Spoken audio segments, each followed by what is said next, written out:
Salut Internet! Aujourd'hui, je suis particulièrement content de vous présenter 77 faits incroyables sur la mythologie. Je me suis concentré sur celles un peu moins connues que la sacro-sainte trinité des mythologies grecques, romaines, égyptiennes, même si je suis quand même allé y faire un petit tour, ne vous inquiétez pas. J'ai sélectionné des histoires étranges, surprenantes, évidemment insolites, et parfois un petit peu drôles, que j'espère vous faire découvrir. On part donc pour un tour du monde de récits extraordinaires, de légendes curieuses et de mythes fondateurs. C'est parti! Ah, la parole divine. Elle peut s'exprimer à travers des textes, des apparitions, des artefacts ou de bonnes grosses flatulences. Chez les Inuits, un peuple autochtone établi dans la péninsule du Québec-Labrador, on croit au divin Machishkape, le dieu des fesses et du P, qui s'exprime donc par des vents divins. Mais attendez, croyez-le ou non, c'est un des esprits les plus puissants. Pour preuve, il aurait même constipé de force l'esprit caribou lors d'un désaccord et aurait fini par obtenir gain de cause. Ce que j'aime avec la mythologie grecque, c'est qu'elle ne déçoit jamais. Il y a tellement de monde là-dedans que tu tombes forcément sur des divinités hyper cheloues. Voici donc Momos, le dieu de la moquerie, du sarcasme et des jeux de mots. Et ce que j'adore, c'est qu'il a tellement saoulé les autres dieux qu'il a été banni. Bon, il a quand même pu compter sur le bon Dionysos pour l'accueillir chez lui, un vrai frérot le Dionysos.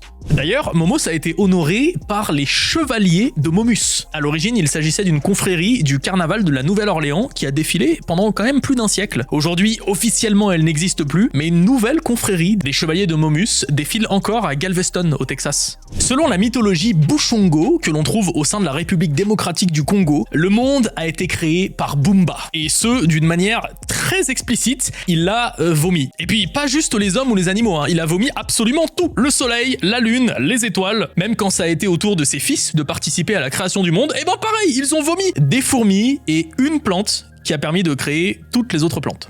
Trigger warning à tous ceux qui ont peur des rats dans le métro, n'allez surtout pas au temple de Karnimata en Inde. Mis à part son architecture rose et ses sculptures hyper travaillées, votre regard ne va pas s'arrêter sur ces détails très longtemps parce que ce temple possède, tenez-vous bien, plus de 25 000 rats. Selon la légende, le beau-fils de Karnimata, une figure sacrée hindoue, se serait noyé en buvant l'eau d'un étang. Elle aurait alors négocié avec le dieu de la mort, Yama, pour qu'il le ramène à la vie. Ce qu'il a fait sous forme de rat. Une autre version dit que ce sont des soldats qui ont déserté et qui ont été changés en rats par Karnimata en guise de punition. Désormais, les petites bêtes sont sacrées et traités comme des rois. En quelques faits à peine, mine de rien, on a déjà pas mal voyagé, mais en fait, il n'y a pas vraiment besoin d'aller très loin pour trouver des mythologies un peu moins connues. On a juste à se rendre, par exemple, au Pays Basque. La région est bercée par plusieurs mythes, dont les figures primordiales sont, entre autres, Amalour, Marie ou encore Sugar. Ici, pas de personnification, il faut s'imaginer ces dieux comme des sortes d'entités, sans nécessairement de forme distincte, mais considérées quand même comme féminines ou masculines. Il y a énormément de choses à dire sur cette mythologie, n'hésitez pas à aller découvrir tout ça.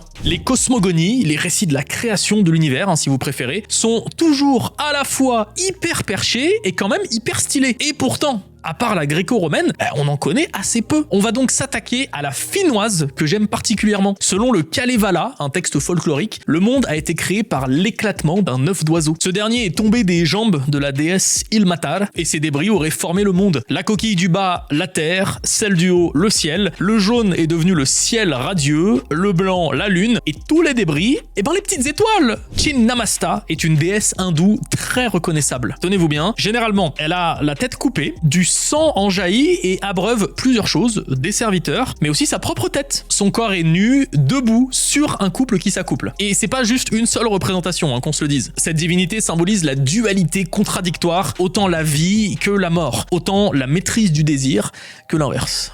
La ville de Nîmes tient son nom du Deus Nemaosus, une divinité vénérée localement pendant l'Antiquité. Le vaudou est originaire d'Afrique de l'Ouest. À travers le commerce triangulaire, il s'est entre autres répandu dans les Caraïbes, où il s'est développé sous différentes variantes. Dans le vaudou haïtien, on trouve le baron samedi, un esprit de la mort, généralement représenté avec un haut de forme, un costume et des lunettes de soleil cassées. Et oui, si ça vous fait penser au docteur Facilier dans La Princesse et la Grenouille, c'est normal, il en est directement inspiré.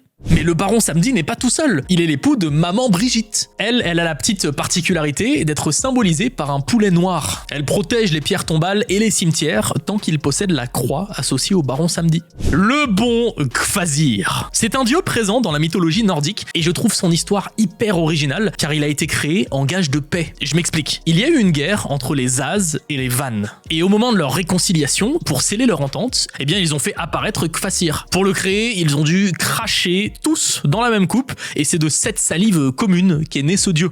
De l'autre côté de la Manche, chez nos charmants voisins britanniques, certaines églises et châteaux ont l'immense chance de posséder cette charmante statue. C'est bien ce que vous pensez, hein. Elle tient bien ça. Enfin, bon, bref, vous avez compris. Cette sculpture est un Shilanagigs, une sorte de gargouille protectrice des démons et du diable. On sait pas trop d'où ça sort, hein, mais il y a pas mal de théories qui penchent pour une origine païenne. Dites, vous vous rappelez l'histoire de l'esprit caribou constipé de force là au début de la vidéo? Eh ben, c'est pas n'importe quel esprit, parce qu'il s'agit en fait du maître caribou. Il s'agit d'un homme qui a épousé une femelle caribou et qui s'est ensuite lui-même transformé en caribou. Et n'empêche, les Grecs avaient vraiment des dieux pour tout et n'importe quoi. Hein. Non mais je suis désolé, vous avez Koalemos, c'est un dieu dédié à la stupidité. Par contre, j'ai pas trouvé de temple ou de ville dédié à son effigie, comme Athéna à Athènes par exemple. En même temps, avoir un tel dieu protecteur, c'est pas hyper valorisant. Izanami et Izanagi sont un couple de divinités issus de la mythologie japonaise qui ont eu pour mission de donner une forme au chaos. Et pour ça, ils ont utilisé l'Ameno Nuoko, une lance céleste faite de joyaux. Et si vous vous rendez à Issei, en bord de mer, vous pourrez apercevoir Meoto Iwa, deux rochers mariés et liés par une corde sacrée qui représente le couple divin. Au sud-ouest des États-Unis, en Arizona et dans le Colorado plus particulièrement, se trouve le peuple Hopi qui possède sa propre mythologie. Elle s'exprime notamment à travers les poupées et masques Kachina qui représentent des esprits, mais aussi à travers les danses que des danseurs, appelés Kachina eux aussi, exécutent lors de fêtes rituelles. Vous voyez la tradition qui veut qu'on s'embrasse sous une branche de gui à Noël? Eh bien, je ne veux pas casser l'ambiance, mais il s'agit d'une arme de crime. Le dieu nordique Baldur peut en témoigner. Enfin, non du coup, il peut plus, mais sachez que ceci est responsable de son décès. Alors qu'il faisait des rêves concernant sa propre mort, on ordonna à tous les éléments de la création de ne pas pouvoir blesser Baldur, sauf le gui. Voilà, ils ont jugé que c'était pas assez dangereux, le gui, que ça pouvait pas le tuer. Du coup, tout le monde s'amusait à lancer tout et n'importe quoi à la tête de Baldur, histoire de voir s'il était vraiment invincible. À partir de là, le bon Loki a appris l'histoire du gui. Il en a donné à Od, un dieu aveugle, qui a malencontreusement transpercé Baldur avec une branche de gui. Les Yoruba sont un peuple africain qui vit sur les rives du Niger. Et dans leur culture, il existe les Orishas, des divinités qui représentent les forces de la nature. Et leur très grande particularité, c'est leur nombre. Ils sont plus de 600. Zerinthia polyxena. C'est le petit nom de la diane, un papillon que l'on trouve en Europe et en Asie. Il a été nommé différemment selon les époques, dont Papilio hypsipyle au XVIIIe siècle. Et le terme hypsipyle ne vient pas de nulle part, c'est une référence directe à la reine mythique de l'île de Lemnos, que l'on retrouve dans les récits de Jason et les Argonautes notamment. Partout Tatis! Cette expression ne sort pas de nulle part, messieurs dames! C'est une référence de René Goscinny au dieu celte de la guerre, plus connu sous le nom de Toitates. Son nom veut dire père de la tribu, et fun fact, pas très fun, on sacrifiait des hommes en les noyant dans une cuve en son honneur. Des inscriptions mentionnant Toutatis ont d'ailleurs été retrouvées près du sanctuaire de Beauclerc, perdu approximativement par là, dans le Puy-de-Dôme. Si vous ne reconnaissez pas cette langue, c'est tout à fait normal, c'est de l'avestique, une langue disparue qu'on trouve dans l'Avesta, un texte liturgique de la religion zoroastrienne. Cette religion, qui est plutôt méconnue chez nous, porte le nom de son prophète Zoroastre et est apparue entre le 2e et le 1er millénaire avant notre ère au niveau du monde iranien. Bien qu'elle se soit faite en grande partie éclipsée par l'islam après le 7e siècle, le nouvel an zoroastrien, qu'on appelle Nowruz, continue d'être célébré chaque année au moment de l'équinoxe de printemps. Je pense qu'il est temps de vous parler des cultes à mystère. Pour le coup, ça a l'air effectivement très mystérieux. En fait, il s'agit de cultes généralement secrets, pratiqués pendant l'Antiquité à certains moments, dans certains lieux, et qui ont été propres à un groupe d'initiés ou à une région particulière. Voilà, pour l'instant c'est très flou, mais ce qu'il faut retenir, c'est qu'il a existé plusieurs cultes à mystère, et l'un des plus connus est celui de Mitra. C'est une divinité indo-iranienne dont le culte s'est répandu dans l'Empire romain dans les premiers siècles de notre ère. C'était un dieu du serment particulièrement vénéré chez les commerçants, les artisans et surtout les soldats. Apophis, certainement un des dieux les plus connus de la mythologie égyptienne, dieu du chaos, du mal, de l'obscurité et de toutes ces petites choses sympas. C'était donc un super présage quand les scientifiques ont eu l'excellente idée de nommer un astéroïde qui croise régulièrement l'orbite de la Terre d'après ce super dieu. Il devrait nous frôler de très près en 2029 puisqu'il va passer à 31 000 km. Ça paraît loin, mais c'est quand même 12 fois plus proche que la Lune. Après Chinnamasta et son sang qui désaltère tout le monde, voici Rakpij. C'est un assour, une sorte de démon de la religion hindoue. Sa particularité à lui, c'est que chaque goutte de son sang versé crée un double de lui. Il suffit de l'imaginer un blessé sur un champ de bataille, ça lui permet de lever une armée de milliers d'hommes en quelques secondes. Vous vous doutez bien que lorsqu'il a déclaré la guerre aux dieux, il était assez dur à battre. Selon une version, la déesse Kali a étendu sa langue et a léché la terre afin de faire disparaître les gouttes de sang, et la déesse Durga a pu en venir à bout. Tidalik est un personnage important dans certaines cultures autochtones d'Australie. Il s'agit d'une grenouille qui a bu l'entièreté de l'eau sur Terre. Elle a même pas demandé aux autres animaux, elle a juste mis tout le monde dans la merde. Dites-vous, ces derniers, littéralement sur le point de mourir de soif, ont échafaudé un plan pour que Tidalik rie et recrache toute son eau. Ils ont envoyé une anguille se contorsionner dans tous les sens et hop, le monde était sauvé. De nos jours, l'histoire continue d'être racontée aux enfants partout en Australie. Dans la mythologie grecque, il est connu sous le nom de Priape. Dans la romaine, sous le nom de Moutounous Toutounous. Et je vous l'annonce, il est temps de sortir une forêt de palmitos parce qu'il s'agit d'un dieu phallique. On le reconnaît évidemment grâce à son énorme troisième jambe, constamment prêt à l'action. Peinture, sculpture, statuettes, les gars ont été déter à le représenter. Plus sérieusement, son nom a d'ailleurs donné le mot priapisme, qui désigne une situation que personne, je pense, ne veut vivre, pendant laquelle le n'arrive plus à se détendre. Si au-delà de 4 heures la situation n'est pas réglée, il faut se rendre immédiatement aux urgences. Cite Zeus à l'éclair, Poséidon les mers, Priape la massue, Pébonne, la divinité de l'hiver chez les Abénakis, un peuple autochtone américain de culture algonquienne, a la capacité d'endormir son audience lorsqu'il raconte une histoire. C'est Doc Seven finalement. Je sais que beaucoup d'entre vous aiment bien écouter mes vidéos le soir avant de s'endormir. Ces deux timbres représentent la création du monde selon une des versions présentes dans la mythologie maori. Ils mettent en scène Rangi, qui est le père ciel, et Papa, qui est la mère Terre. Ne me demandez pas pourquoi, la mère Terre s'appelle Papa. Et juste ici, il s'agit de Tané, un des enfants de Rangi et Papa, qui est chargé, avec l'aide d'autres divinités, de les séparer. Cet engin ne sort pas d'un musée de la moto, et n'est pas une énième statue dédiée à la mémoire de Johnny. Il s'agit d'une moto sacrée au centre du culte d'Ombanadam, près de Jodhpur, en Inde. En 1988, Om Singh Rathore, un mec lambda, a un accident de moto mortel. La police embarque sa moto et la stocke au commissariat. Quelle ne fut pas leur surprise quand le lendemain, ils la retrouvèrent inexplicablement sur le lieu de l'accident. Puis rebelote le lendemain et rebelote encore après. Bref, ce manège surréaliste aurait duré un moment, ce qui a fait que les locaux y ont vu le signe d'une divinité. C'est comme ça qu'Om est devenu Om Bana, une divinité que l'on prie pour faire un bon voyage. Entre vous et moi, ça vous est sûrement déjà arrivé plusieurs fois de vous dire que le symbole de la médecine était le caducée. Non.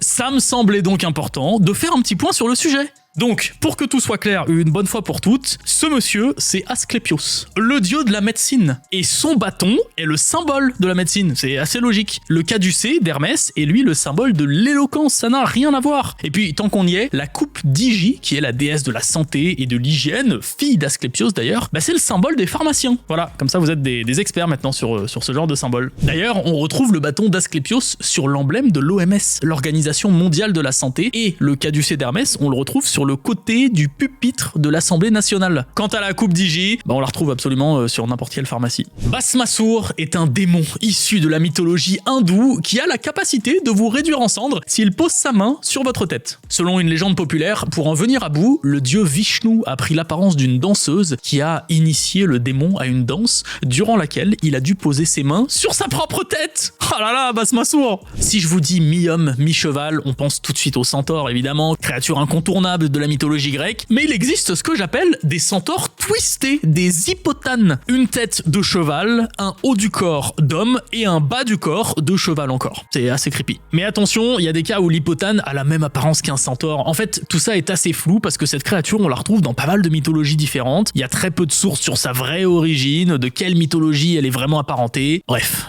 on n'en sait pas grand-chose. La mythologie abénakise, que l'on trouve chez les Abénakis, un peuple autochtone d'Amérique du Nord, est constituée d'une multitude de dieux et de créatures. Parmi tout ce monde, l'Atosis a retenu mon attention. Il s'agit de l'équivalent d'un chaman, mi-homme, mi-serpent, qui oblige les gens à chercher des bâtons. On est un peu ces chiens-chiens finalement, et vous pourriez vous demander pourquoi faire ? Eh bien pour qu'ils puissent ensuite cuisiner ces personnes avec les bâtons. Voilà. Un inconnu avec une tête de serpent te force à travailler pour lui. Comme t'es sympa, tu lui ramènes ses bouts de bois et tu finis en brochette sur un barbecue.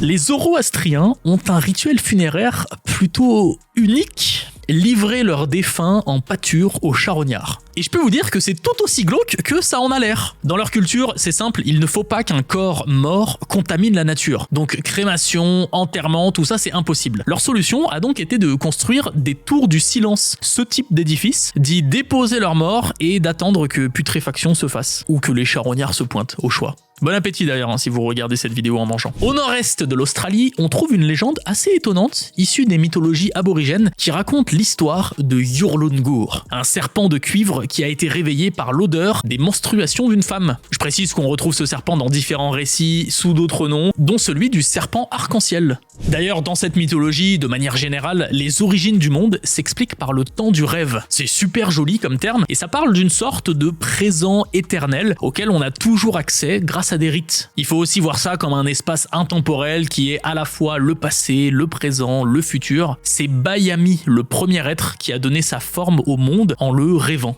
Ce poisson, en train de se faire clairement manquer de respect, est une sculpture célèbre de Belfast, qui a pour nom le saumon de la connaissance. Et ce nom est une référence directe au saumon de la connaissance présent dans la mythologie irlandaise. L'histoire raconte qu'un saumon, tout à fait ordinaire, a mangé des noisettes tombées dans le puits de la sagesse, et est instantanément devenu un saumon ultra smart. Il possédait donc toutes les connaissances du monde, et celui qui le mangerait pourrait à son tour acquérir tout ce savoir. Et l'histoire ne s'arrête pas là, car le poète Finnegas a passé plusieurs années de sa vie à tenter de pêcher ce saumon. Lorsqu'il a réussi, il a confié son petit saumon à son serviteur, le célèbre guerrier légendaire Finn McCool, qui, attention, à ce moment-là, était juste chargé de le cuisiner et pas de le manger. Sauf que, pendant le processus, Finn il s'est cramé le doigt contre le saumon et il a porté son pouce à sa bouche et bam, le savoir ultime. Je précise, il s'agit d'une version parmi d'autres concernant la manière dont Finn a acquis sa sagesse. Si vous avez vu le premier film de Percy Jackson, vous vous rappelez peut-être de la scène du casino du lotus. Les héros mangent une sorte de fleur du lotus qui annihile complètement leur comportement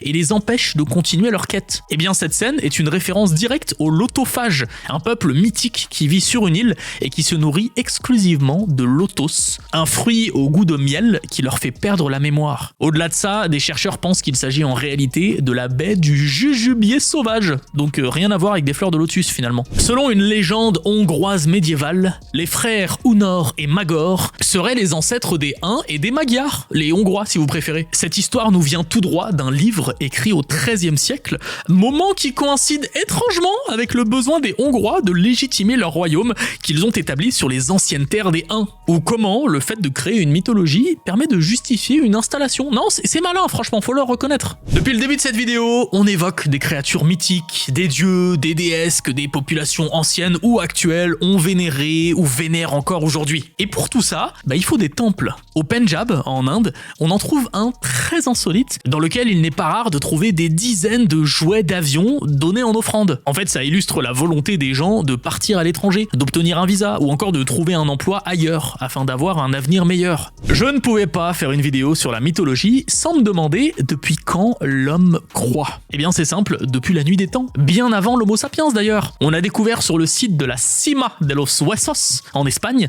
une pierre en quartzite rouge au milieu d'ossements d'Homo heidelbergensis, qui date de plus de 400 000 ans. Alors ça peut paraître rien, on est d'accord, mais ça prouve, pour certains historiens, que cette espèce avait déjà des notions de symbolisme et donc de croyance. Après, ça reste qu'une pierre, d'autres sont plus réservés et pensent que les premiers furent plutôt les Homo sapiens il y a environ 100 000 ans au Proche-Orient. Mahishasur est un démon buffle qui provient de la mythologie hindoue. On lui a donné le pouvoir d'être invincible et de fait impossible à être tué ou vaincu au combat par une créature de sexe masculin. Du coup, il a pris la confiance, il a mis le bazar un peu partout, les dieux ont donc cherché un moyen de se débarrasser de lui, et comme aucun être de sexe masculin ne pouvait le tuer, eh bien selon une version, ils ont créé Durga, une femme très belle qui a vaincu Mahishasur. Dans la théogonie d'Hésiode, Aphrodite est née du fait que Cronos ait coupé le palmito de son propre père Ouranos. Ce dernier, en tombant sur Terre, aurait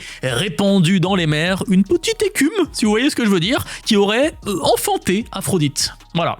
Après, faut pas s'étonner que sur sa statue, le pauvre Hésiode ait l'air désespéré. Cette vache, qui a l'air de se demander si le mec n'est pas un peu trop à l'aise avec ses pies, c'est Odumla, que je prononce à la française, désolé. La vache primordiale. Elle est celle qui a nourri Ymir, le premier être vivant. Et au vu de cette représentation, ça a l'air de bien la faire marrer cette histoire. Non, pardon, je me moque. Si Odumla tire la langue, c'est pas parce qu'elle rigole, c'est parce qu'elle est en train de lécher la tête du gars. Lui, c'est Buri, le grand-père d'Odin. Selon différentes variantes du mythe, la vache a léché le sel des glaciers pour libérer ou façonner Buri.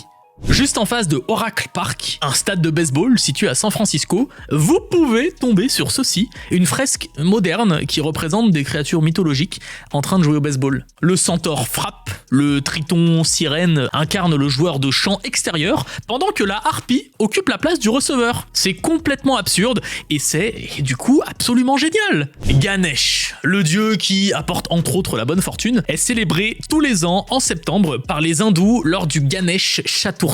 Le 10e et dernier jour des célébrations, des statues gigantesques sont mises à l'eau par la foule. C'est assez impressionnant. Je vous arrête tout de suite, ceci n'est pas la sculpture d'un énorme étron, il s'agit en fait de Quetzalcoatl, une divinité mésoaméricaine aussi connue sous le nom de serpent à plumes. De manière générale, le serpent à plumes a été vénéré par les Mayas, les Aztèques et les Toltecs, et il se retrouve finalement là, traité de caca, à l'extrémité de la Plaza César Chavez, à San José, en Californie. Ces cairns typiques de Mongolie, recouverts de tissus de toutes les couleurs, s'appellent des ovoe. Ce sont des autels cérémoniels mongols liés à une divinité, comme celle de la montagne, du ciel ou encore de la nature. Chaque croyant qui passe à proximité est obligé d'en faire 3 fois le tour, d'ajouter une pierre ou un foulard et de faire une offrande. Le bon petit Dionysos s'est fait un plaisir solitaire avec un palmito en bois sur une tombe. C'était pour honorer un accord qu'il avait conclu avec Prosimnos. Il a troqué l'aide du berger contre ses faveurs, si je puis dire. Sauf que Prosimnos a rendu l'âme entre-temps. Et puisque Dionysos n'a qu'une seule parole, il a voulu honorer son pacte et c'est comme ça qu'on le retrouve en train de faire des petites galipettes tout seul sur la tombe de Prosimnos. Saviez-vous que les Chinois ont l'équivalent du mont Rushmore, à Xiangyan, dans la province de Hubei? Ici, pas de dirigeant politique, mais une figure emblématique de la mythologie chinoise, Fuxi. Un des dieux créateurs de l'univers quand même, c'est pas rien. C'est hyper stylé et ça l'est encore plus quand on sait que le bazar fait 70 mètres de haut. Si je vous dis dieu du tonnerre et des orages, vous me répondez évidemment Perun. Exactement. Il est issu de la mythologie slave et son nom a failli être donné à une unité monétaire monténégrine au 19e siècle. Mais bon, finalement ça s'est pas fait. Les Pyrénées doivent leur nom à Pyrène, une princesse amoureuse d'Hercule. En résumé est clair, il s'aime en secret, il l'abandonne, elle l'attend toute seule dans la nature alors qu'elle est enceinte, elle accouche d'un serpent, et enfin Hercule revient mais c'est trop tard, Pyrène est morte. Et comme il était triste, il a empilé des cailloux pour lui faire une sépulture, et c'est comme ça que la chaîne des Pyrénées serait née. Tenez, restons dans le sud-ouest, parce que la ville balnéaire de Contis détiendrait dans ses dunes le terrible Bécut, un ogre cyclope qui terrorisait les locaux et qui aurait fini enseveli sous le sable par la mer du vent. Maui, le demi-dieu dans Vaiana, est une figure répandue à travers tout le Pacifique. On le retrouve à Hawaï, en Nouvelle-Zélande, au Tonga, à Tahiti, au Samoa, etc., etc. Et pour beaucoup de ces îles, comme l'île Stewart en Nouvelle-Zélande, ce serait Maui qui les aurait fait sortir des eaux grâce à son mythique hameçon lors de différentes épopées. Le Tengu est un personnage particulier car il a autant été considéré comme un dieu que comme un yokai. Vous savez, ces créatures appartenant au folklore japonais. Et généralement, il est représenté sous les traits d'un oiseau, mais aussi sous une apparence que vous connaissez tous. Cet emoji représente un masque de Tengu. Bon, je peux pas résister, maintenant que je les ai évoqués, je fais une mini digression sur les yokai, parce que c'est tellement bizarre et étrange que je trouve ça hyper stylé. J'en ai déjà un petit peu parlé sur la chaîne, donc rapidement, pour le plaisir, je voulais juste mentionner le Nupepo, une sorte d'amas de chair qui pue, le Shirime, littéralement un œil cul, voilà, le nom et le dessin parlent d'eux-mêmes, ou encore l'Ashiarai Yashiki, un pied géant super crade qu'il faut laver sous peine de se faire détruire sa maison. On vous aime les Japonais. Au début du 19e siècle, un sphinx du 3e siècle avec une inscription ultra inhabituelle et indéchiffrable est découvert au niveau de Daci, un territoire antique qui correspond grosso modo à la Roumanie de nos jours. L'inscription est restée un mystère jusqu'en janvier 2024, c'est très récent. En fait, c'est simple, c'était juste écrit à l'envers, en grec ancien. Fallait lire de droite à gauche. Tout ça pour découvrir qu'il y avait juste écrit « Voici le lion sacré ». C'est un peu décevant. Bon, je charrie, apparemment c'est une découverte capitale parce que le sphinx n'est pas un personnage mythologique de la région à l'époque. Il y a une croyance inuite que j'apprécie particulièrement, celle de mondes cachés sous la terre, sous les mers et dans le ciel. Ça a un petit peu une vibe à la Jules Verne. Ces mondes sont complètement inaccessibles pour le commun des mortels, mais pas pour les chamans, Ngakok de leur vrai nom, qui peuvent s'y rendre via leurs rêves ou pendant une transe. Je trouve ça très poétique. Huitzilopochtli est une divinité extrêmement importante de la mythologie aztèque. C'est le dieu de la guerre, du soleil et le protecteur du peuple Mexica notamment. Et pour qu'il garde toute son énergie, on pensait qu'il avait besoin d'être nourri quotidiennement de sang et de cœur humain. Je vous laisse faire le calcul sur le nombre de sacrifices potentiels qu'il y a eu à cette époque. Dans mon top des divinités aux capacités les plus utiles, Cardea, déesse des gonds. On parle bien des gonds de porte. Elle a la capacité hors du commun de pouvoir ouvrir ce qui est fermé et inversement fermer ce qui est ouvert. Comme finalement n'importe qui. Je sais ouvrir des portes, je suis un dieu. Des expressions inspirées directement de la mythologie, il y en a beaucoup et plus qu'on ne le pense. Toucher le pactole, se perdre dans un dédale, des paroles sibyllines, être médusé, tomber dans les bras de Morphée, accomplir un travail de titan, ouvrir la boîte de Pandore, le talon d'Achille, être le sosie de quelqu'un. Tiens, pour cette dernière expression, il faut aller lire Molière. Sa pièce Amphitryon met en scène le dieu Jupiter qui prend l'apparence d'Amphitryon pour pouvoir séduire sa femme. Le dieu Mercure qui accompagne Jupiter, lui prend l'apparence du serviteur d'Amphitryon qui se nomme Sosie. Et c'est ce personnage qui a donné son nom au mot qu'on connaît aujourd'hui. En faisant mes recherches, je suis tombé sur une carte de France des créatures légendaires. On y retrouve des bêtes mythiques issues de folklore locaux comme le chien noir de Pont-Gibaud, mais également des créatures qui seraient des dérivés de mythologie plus large, comme la Fémilusine, qui est parfois assimilée à la déesse romaine Junon. Je sais pas vous, j'adore ce genre de carte, je vous mets évidemment le lien en description. Pour celui-ci, on est à la frontière entre mythologie et gros foutage de gueule quand même, hein. Mais bon, je voulais vous en parler parce que c'est assez improbable. Les Blémis sont un peuple qui a réellement existé, qui vivait au sud de l'Égypte. Mais les Grecs et les Romains les ont dépeints comme un peuple monstrueux qui possédait leur visage au milieu de leur torse. Et voilà comment un peuple ordinaire est devenu, d'une certaine manière, un peuple mythique. Quel est le point commun entre le pont Madzé, le château Madzé et le château Marioka? Je vous le dis, le Ito-Bashira, littéralement le pilier humain, une ancienne pratique japonaise. Et si son nom n'augure rien de bon, c'est normal, car il s'agit d'un sacrifice humain. Dès qu'une grosse construction, telle qu'un château ou un barrage était lancée, on faisait une petite prière, on enterrait vivant quelqu'un en dessous ou à proximité, et tadam! L'édifice ne devait souffrir d'aucune catastrophe, il était stable, résistant, d'où le nom, un pilier humain. Si pour X raisons vous souhaitez en apprendre plus sur la mythologie hawaïenne, sachez que vous pouvez l'écouter. Le Kumulipo est un chant traditionnel qui raconte, entre autres, l'histoire de la création. Si la mer s'agite en Arctique, il n'y a pas de doute pour les Inuits, ça ne peut être que Sedna qui a les cheveux emmêlés. Je vous passe toute son histoire pour vous dire le seul truc important, elle perd à un moment donné ses mains, du coup elle ne peut plus se peigner. Donc pour calmer l'eau et lui venir en aide, il suffit au chaman